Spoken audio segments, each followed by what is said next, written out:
दोस्तों आज हम आपको इस वीडियो में दिखाएंगे जैक F4 सिलाई मशीन का शटल कैसे चेंज करते हैं, इसका हुक टाइमिंग कैसे करते हैं। अगर आपके पास कोई और सिलाई मशीन है तो दोस्तों सेम तरीका होता है, सभी सिलाई मशीन में इसी तरीके से शटल चेंज किया जाता है और हुक टाइमिंग सेट की जाती है। तो सबसे पहले आप इस प्लेट को अलग करेंगे, इसके बाद सुई जो होती है उसको अलग करेंगे, फिर इसके बाद जो बूट है इसको अलग करेंगे। इसके बाद लास्ट में स्टॉपर पत्ती होती है, इसको अलग करना होता है। यह हमारी शटल को रोक के रखता है, बाहर आने नहीं देता है। मैं दोस्तों स्टॉपर पत्ती बिना हटाए ही शटल को चेंज कर सकता हूं, मेरी मशीन में ये ऑप्शन है। पर दोस्तों आपको स्टॉपर पत्ती हटाना होगा, अगर आपकी मशीन अलग मॉडल की है उसके बाद ही आप शटल को निकाल पाएंगे।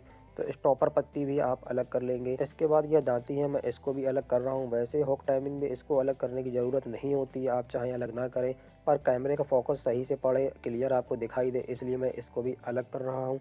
इसके बाद दोस्तों शटल को खोलेंगे। शटल में 3 स्क्रू होते हैं, एक एक करके थोड़ा थोड़ा खोलेंगे तो शटल हमारा फ्री हो जाएगा। मेरे पास ये जैक F4 पुराना मॉडल है और इसमें काफ़ी स्पेस आप देख रहे हैं मिलता है, तो बिना स्टॉपर पत्ती हटाए हम शटल को निकाल भी सकते हैं और लगा भी सकते हैं। तो अब यहाँ से मैं शटल को निकाल लेता हूँ। कुछ इस तरह से शटल हमारी बाहर आ जाती है बहुत ही आसानी से। अब यह शटल हमको दोस्तों इसमें लगाना है और इसका आप हुक टाइमिंग देख रहे हैं। जो सुई का हमारा फ्लैट भाग होता है प्लेन, इसमें एकदम बीचम बीच से हमारा हुक होके निकलता है, पास से गुजरता है, ना बहुत नीचे होना चाहिए ना बहुत ऊपर। यह देख सकते हैं आप, एकदम बीच से होकर सुई की हमारे ये हुक निकलता है। तो चलिए हम दोस्तों शटल को लगाते हैं और आपको दिखाते हैं हुक टाइमिंग आपको कैसे करना है। शटल लगाने से पहले आप एक चीज़ ध्यान देंगे, यहाँ पर जो रॉड होता है, जब मशीन चलाते हैं तो इसमें तेल आता है। इस रॉड के अंदर एक बाल होता है, उसमें महीन सा छेद होता है और बहुत धीमे धीमे तेल शटल में जाता है। अगर तेल आना बंद हो जाए, बाल हमारा ब्लॉक हो जाए, तो मशीन बहुत तेज़ आवाज़ करने लगती है और शटल हमारी धागा काटने लगती है। तो इसका भी रिपेयरिंग का वीडियो हम आपको चैनल पे मिल जाएगा। अगर इसमें तेल नहीं आ रहा है तो इसको कैसे रिपेयर करना है आप जाके देख सकते हैं। वीडियो में डिस्क्रिप्शन में, आई बटन में और प्ले लिस्ट में लगा दूँगा। तो दोस्तों यह मेरा जो बाल है एकदम सही है, मैंने इसको रिपेयर किया हुआ है और इसमें तेल आ रहा है। तो तेल आ रहा है तो अब हम इसमें जो है शटल को लगाते हैं और हुक टाइमिंग सेट करते हैं। तो सबसे पहले हमको शटल को लगाना है जो रॉड होता है उसके अंदर। इसके बाद दोस्तों जो स्टॉपर पत्ती होता है, अगर आपने स्टॉपर पत्ती खोल रखा है तो स्टॉपर पत्ती लगाना है। मेरा पहले से लगा है दोस्तों। तो इसके बाद हम जो शटल का अंदर का भाग है वो स्टॉपर पत्ती में ला के इस तरह से चिपका देंगे और शटल का कोई भी एक स्क्रू हल्का सा टाइट कर देंगे। इसके बाद सुई को लगाएंगे। सुई का आप जो फ्लैट भाग होता है, जो प्लेन वाला, ये आपको हुक की तरफ रखना है, यानी कि अपने दाहिने हाथ की तरफ रखना है और सुई को लगा के अच्छे से टाइट कर देना है। इसके बाद आप देखेंगे अभी हमारी टाइमिंग आउट है, तो सुई हमारी शटल की प्लेट में टकरा रही है, शटल में लड़ रही है। इसके लिए दोस्तों आप शटल को अपने हाथ से अच्छे से टाइट करके पकड़ेंगे और दूसरे हाथ से दोस्तों आपको मशीन के पहिए को घुमाना है सीधी तरफ, जैसे कि मशीन चलती है। याद रहे मशीन आपकी बंद होना है। एक हाथ से आप टाइट होकर शटल को पकड़ेंगे बाहरी भाग को और एक हाथ से आप मशीन के पहिए को धीरे धीरे घुमाएंगे। इसके बाद आप देखेंगे जो हमारा सुई है वो अंदर जाता है और अंदर के बाद जब सुई बाहर की तरफ ऊपर के साइड आने लगता है, तब इसके सामने हमारा जो शटल का हुक है वो होना चाहिए।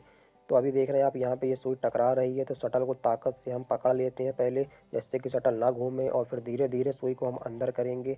और अंदर करने के बाद जब सुई हमारा बाहर की तरफ आता है तो हुक बिल्कुल इसके पास आ जाता है और पास से होके गुजरता है, फंदा उठा लेता है इसी तरीके से, और दोस्तों सुई हमारी ऊपर आ जाती है। तो इसी तरीके से आपको भी हुक की टाइमिंग सेट करना है। आप देख रहे हैं ये सुई हमारा अंदर गया और धीरे धीरे सुई बाहर आता जा रहा है, तो हुक हमारा इसके पास से होके जाता जा रहा है। जब सुई हमारी दोस्तों बाहर की तरफ ऊपर आती है तो ये हुक की नोक है और सुई की जो नोक है फ्लैट भाग, इसके बिल्कुल पास होता है, कुछ इस तरह से। पिक्चर में मैं दोस्तों आपको दिखा दूंगा, आप पिक्चर में भी देख लेंगे तो आपके समझ में आ जाएगा किस तरीके से हुक हमारा पास से निकलता है।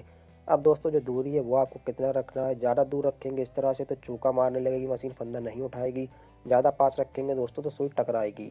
इसके लिए आपको एक कागज़ का टुकड़ा लेना है, किसी भी तरह का पतला कागज़ लेंगे और कागज़ को दोस्तों सुई का जो फ्लैट भाग होता है इस जगह पे लगाएंगे और जो हुक की नोक होती है वो दोस्तों इसमें अच्छे से छुला देंगे। तो यह दोस्तों एक बेस्ट ट्रिक होती है कि जो स्पेस होता है सुई और हुक की जो नोक की दूरी होती है, कितनी दूरी रखना चाहिए, तो यह कागज़ आप इस तरह से लगा सकते हैं तो दूरी एकदम परफेक्ट सेट हो जाएगी।